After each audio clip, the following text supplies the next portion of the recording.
Salam, salve, puji Tuhan kalau pada hari Jumat pagi hari ini hambanya masih diberi waktu dan diberi kesempatan. Semuanya itu berkat kasih dan kemurahan Tuhan yang begitu besar yang sudah dicurahkan kepada hambanya ini.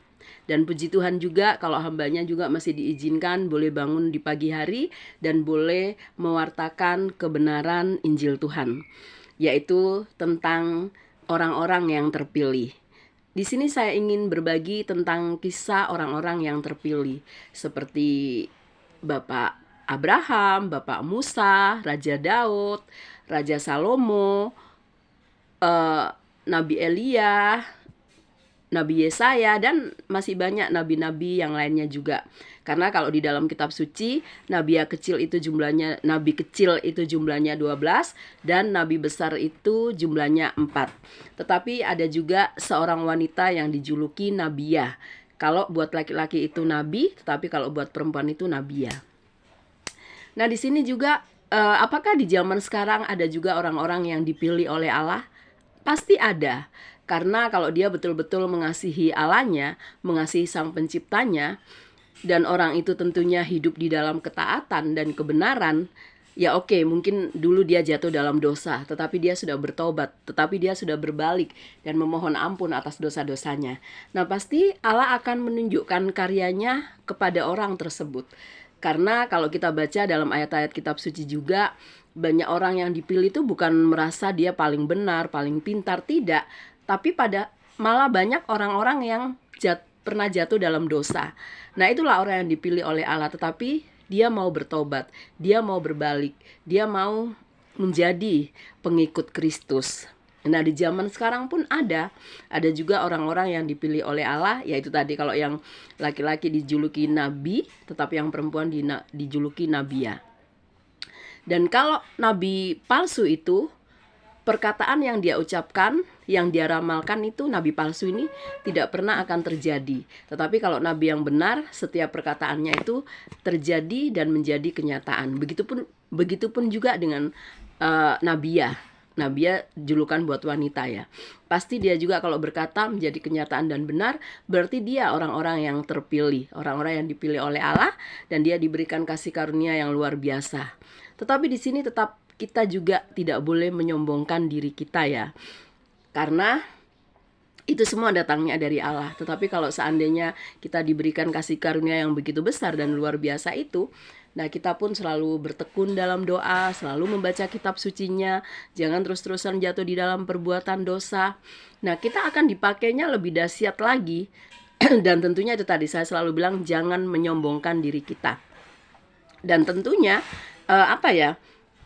bagi orang-orang yang sudah terpilih dan diurapi oleh Allah, juga seperti orang-orang kalau dikasih tahu tentang dirinya, ya orang itu tidak boleh membenci dan tidak boleh iri dengki. Membenci tanpa sebab, tanpa alasan itu kan berdosa. Nah, bagi orang-orang yang sudah diurapi tapi dibenci, terus disalahpahami, tiba-tiba pokoknya dimarah-marahin tidak jelas. Nah, hati-hati, dia pun tidak membalas yang jahat dengan yang jahat ya, atas penghinaan orang kepada dia, kebencian orang kepada dia, dia tidak balas yang jahat dengan yang jahat, tapi dia masuk ke dalam kamar dan berdoa dan mengadukan itu semua kepada Allahnya. Nah, dia yakin dan percaya Allahnya pasti bertindak dan Allah itu yang menjadi pembelanya.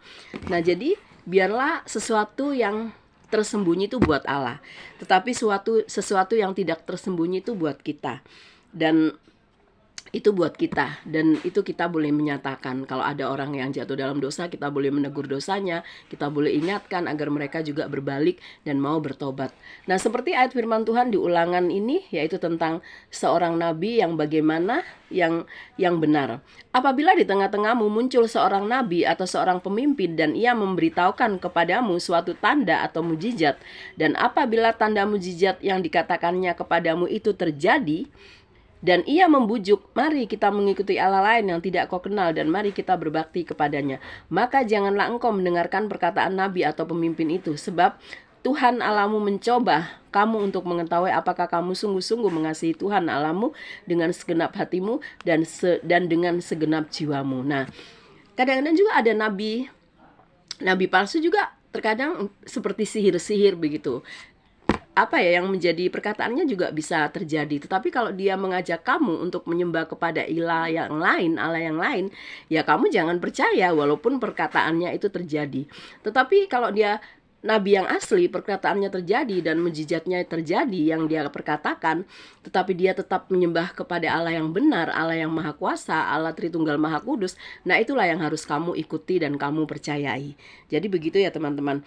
Karena itu tadi, ada hal yang tersembunyi, biarlah itu buat Allah, tetapi ada hal yang dinyatakan, biarlah itu buat kita. Dan itu ada datanya di dalam Ulangan 29 ayat 29 ya, kalau tidak salah. Ulangan 29 ayat 29.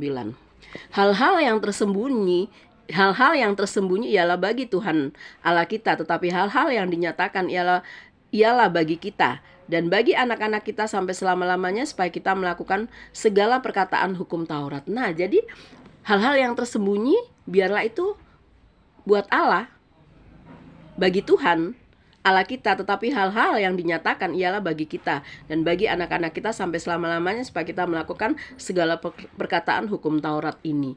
Dan dalam arti ya itu tadi,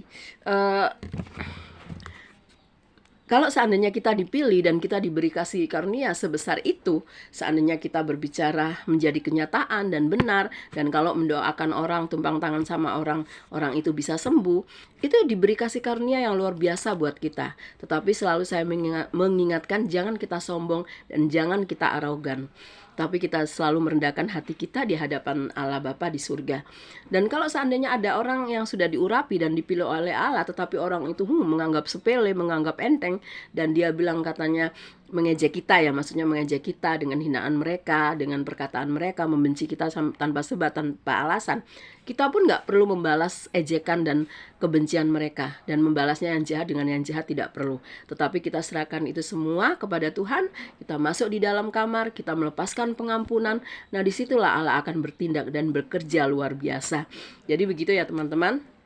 Di sini tentang orang-orang yang terpilih tadi, hambanya sudah menyampaikan, karena apakah di zaman akhir menuju akhir zaman ada orang-orang juga yang terpilih? Ada, banyak juga.